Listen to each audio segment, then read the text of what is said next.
국제캠퍼스 청소경비 노동자 노동조합에서 파업 찬반 투표를 거쳐 파업을 결의했습니다. 2월 17일 발표 예정이었던 마일리지 수강 신청 결과 사이트가 링크 접속을 통해 학교 공지 시간보다 일찍 열람됐습니다. 우리 대학교 등록금심의위원회 TFT는 학교 측의 예상 공개가 미흡한 점과 회의 기간이 짧은 점을 들어 등심의 구조에 문제를 제기했습니다.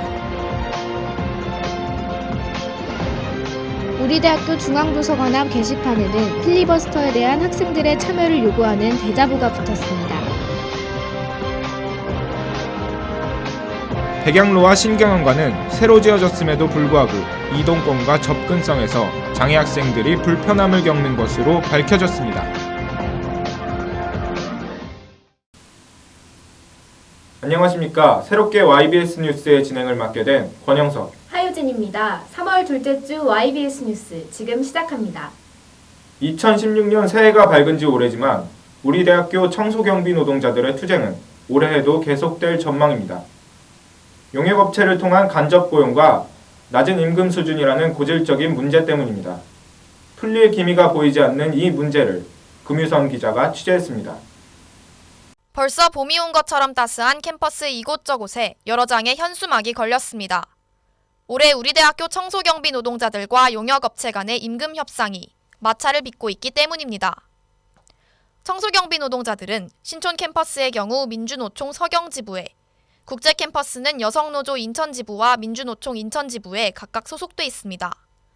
현재 신촌 캠퍼스는 서경지부의 다른 대학 사업장들과 함께 용역업체들과의 집단 교섭을 시도하고 있고, 국제캠퍼스는 기숙사 담당 용역업체인 세안텍스와 임금 협상을 진행했습니다.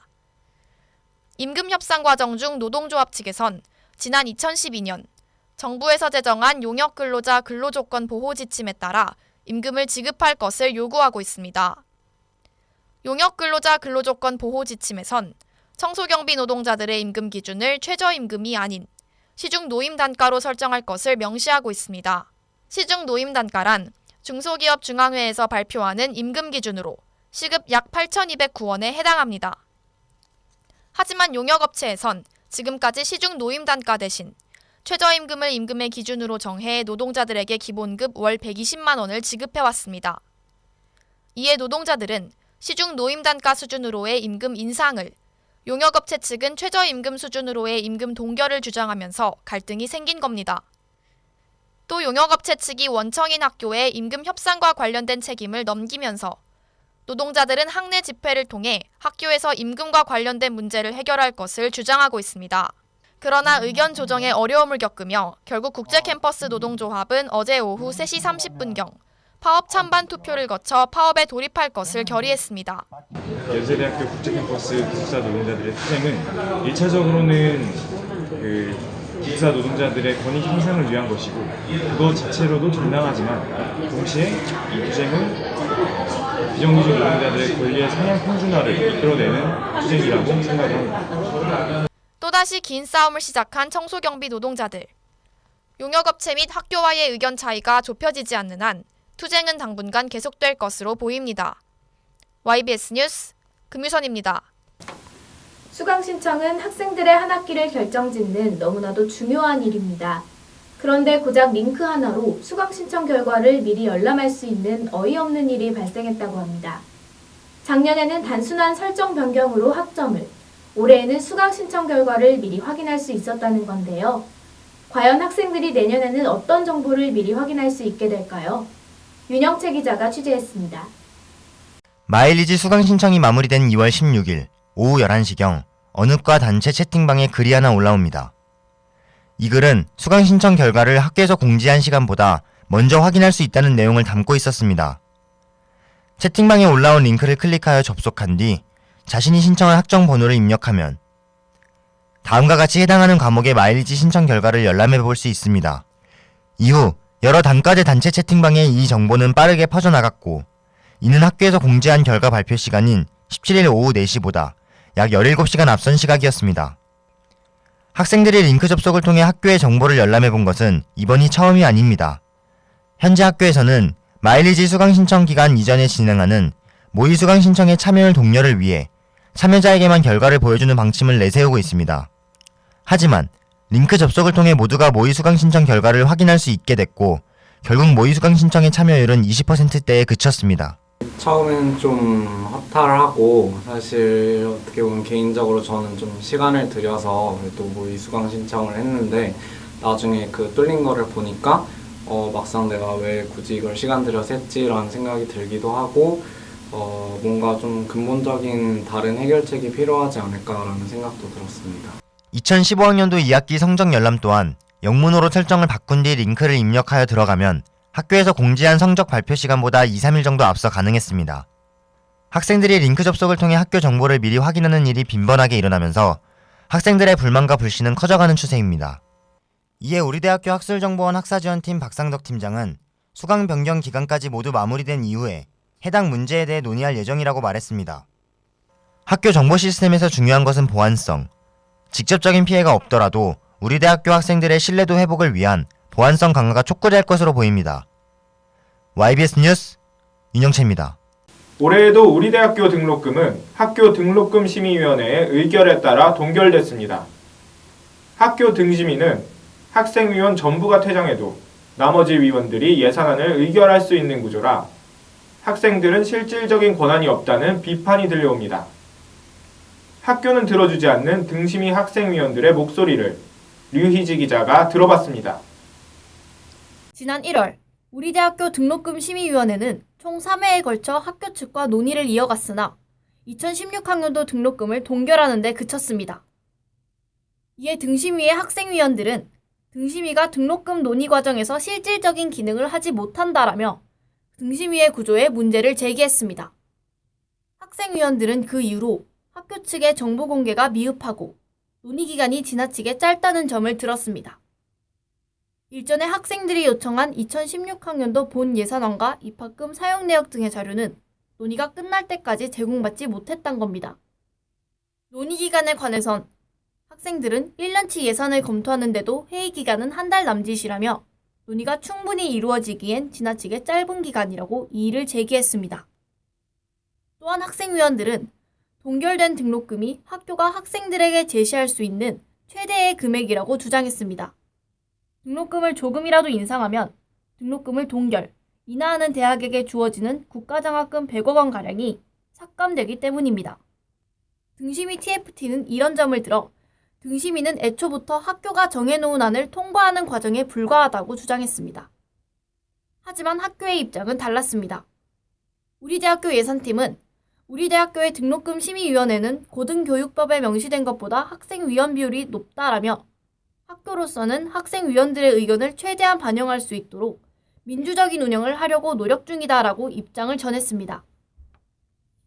등록금 TFT는 등심위의 구조적 문제를 학내에서 해결하기엔 무리가 있다고 판단해 다른 대학과 연대해 등심위의 변화를 요구하는 중이라고 밝혔습니다.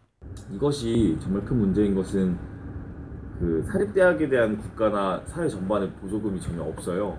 그런 상태에서 등록금에 대한 부담, 그러니까 사립대학을 운영하는 부담의 50% 이상을 학생들이 부담할 수밖에 없게 되었고 법인이나 정부나 각종 사회단체들에서 대학교육, 고등교육들을 유지하기 위한 지원금들이나 보조금들을 충분히 지원을 할 수 있게끔 저희들은 학내에서만 목소리를 낼 것이 아니라 학외에서도 목소리를 내려고 좀. YBS 뉴스 류희지입니다. 2월 마지막 주 국회의원들의 필리버스터는 대한민국을 떠들썩하게 만들었습니다. 한동안 SNS가 필리버스터 관련 게시물들로 뒤덮일 정도였죠. 우리 대학교 학생들도 이와 관련된 의견을 대자보를 통해 개진하고 있습니다. 어떤 이슈의 찬반 여부를 떠나서 청년들의 적극적인 사회 참여가 필요한 시점인 건 틀림없어 보입니다. 박태환 기자입니다. 2월 23일 저녁 7시 45분 김광진 더불어민주당 의원의 발제로 필리버스터는 시작됐습니다. 이후 37명의 야당 의원들이 필리버스터에 참여했고 192시간 25분이란 사상 유례없는 기록을 남긴 채 3월 2일 이종걸 원내대표의 발언을 끝으로 필리버스터는 마무리됐습니다. 9일간의 필리버스터 기간 동안 우리 대학교 학생 네트워크 세연넷에는 이와 관련한 수많은 게시물들이 올라왔습니다. 필리버스터와 테러 방지법을 둘러싼 갑론을박이 이어졌고 좋은 취지로 제정된 법을 매도한다는 의견과 테러 방지법이 일반인 검열에 악용될 수 있다는 의견이 팽팽히 맞섰습니다. 또 대학생들은 각종 SNS를 통해 이와 관련한 본인의 의견을 공유했습니다. 한편 우리 대학교에는 필리버스터를 지지하는 대자보가 붙기도 했습니다. 우리 대학교 중앙도서관앞 게시판에는 이렇게 필리버스터와 관련한 대자보가 일주일 넘게 붙어 있습니다. 그 내용을 살펴보면 어떤 것이든 좋습니다. 저 역시도 부끄럽지만 이렇게 용기를 내어 대자보를 내어놓습니다. 그러니 더 늦기 전에 뭐라도 합시다. 학생들의 참여를 요구하는 내용이 주 골자인 것을 확인할 수 있습니다. 테러 방지법이 가장 문제점인 거는 자기 검열을 하게 만드는 것 같아요. 이 말을 해도 괜찮을까? 내가 이 행동을 해도 불이익을 받지 않을까 하는 그런 두려움을 만든다는 것 같은데, 그럼 뭐라도 좀 바뀌어야겠죠, 이 테러 방지법이. 근데 바꾼다고 하면은 뭔가 집회나 시위에 참여해서 자신의 의견을 개진하는 걸로 생각하기 쉬운데, 그런 거에 대해서 좀 두려워하시는 분들이 많은 것 같아요. 좀 무섭고 하니까. 그래서 그런 거창하게 뭐 집회나 시위에 참여하는 것이 아니더라도 작은 거. 또 지난 2일 테러 방지법이 통과된 이후에는 대학생의 필리버스터가 지속되어야 한다는 내용의 대자보가 다시 한번 붙었습니다. 수많은 논란들 속에서 테러 방지법이 통과된 가운데 4월 13일에 열릴 제20대 총선은 어느덧 한 달이 앞으로 다가왔습니다. YBS 뉴스 박태환입니다. 연세인 여러분은 유니버셜 디자인이란 말을 들어보신 적 있으신가요? 유니버셜 디자인이란 연령이나 성별, 장애 여부와 관계없이 모든 사람들이 편하게 쓸 수 있는 디자인을 의미합니다. 사회적으로 유니버셜 디자인의 중요성은 커져가는 반면 학교 당국의 인식은 여전히 이를 따라가지 못하고 있는 것 같아 보입니다. 장애 학생들의 기본권이 침해받는 현장을 오세빈 기자가 취재했습니다. 2015년 긴 공사 끝에 완공한 백양로와 신경영관. 새로 지어진 건물임에도 불구하고 장애 학생들은 여전히 이용에 불편함을 겪고 있습니다. 100주년 기념관부터 백양관으로 이어지는 길에 있는 보행 타일입니다. 이곳은 울퉁불퉁해 휠체어를 이용하는 장애 학생들이 이동에 어려움을 겪고 있습니다. 또한 백양관 앞에서 중앙도서관까지의 비상차량 통행로가 제대로 마감이 되어 있지 않아 장애 학생들은 중앙도서관을 이용하려면 학술정보원 쪽으로 우회해서 가야 합니다. 백양로 지하에 마련된 출입구 중에선 오직 주차장 출입구에만 자동문이 설치돼 있어 장애 학생들의 이동권을 위해 다른 곳에도 자동문의 추가적인 설치가 필요해 보입니다. 시각장애 학생들도 이동에 어려움을 겪긴 마찬가지입니다. 신경영관에서 대강당, 학생회관으로 향하는 길엔 점자 보도블록이 존재하지 않습니다. 장애 학생들은 백양로뿐만 아니라 새로 지어진 신경영관에서도 불편함을 느끼고 있습니다. 신경영관 지하 1층에 있는 자동문. 자동문의 스위치가 높은 곳에 위치해 있어 휠체어를 이용하는 학생들이 실질적으로 이용하기 힘듭니다. 장애 학생들은 신경영관의 문에도 불편함을 토로했습니다. 양방향 모두 미는 문이 아니기 때문에 지체장애 학생들이 문을 여닫기 쉽지 않단 겁니다. 우리 학교에 한 100명 정도가 지내고 있는데 이 학생들이 학교에서 장애 인권이 지켜지는 학교에서 공부해서 앞으로 더 나아가서 장애 인권을 조금 더 실현하는 사회를 만들 수 있게 학교에서도 많은 지원해 주셨으면 좋겠습니다. 여전히 장애 학생들에겐 불편한 곳이 많은 우리 대학교. 장애 학생들의 기본적인 이동권부터 보장해 줄 수 있는 학교가 되길 기대해 봅니다. YBS 뉴스 오세빈입니다.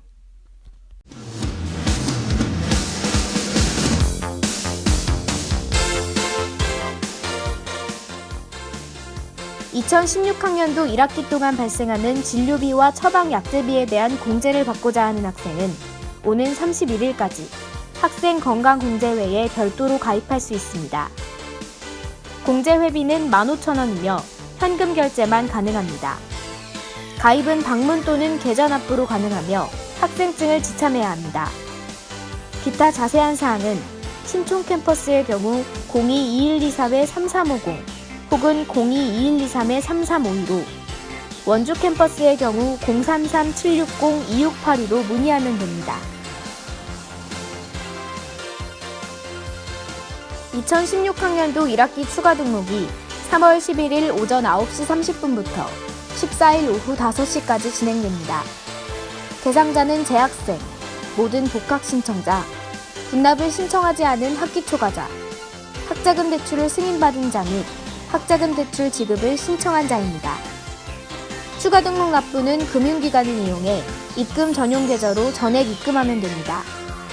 고지서 출력은 오는 11일 오전 9시 30분부터 가능합니다. 기타 자세한 사항은 우리 대학교 홈페이지 공지사항을 참고하시기 바랍니다.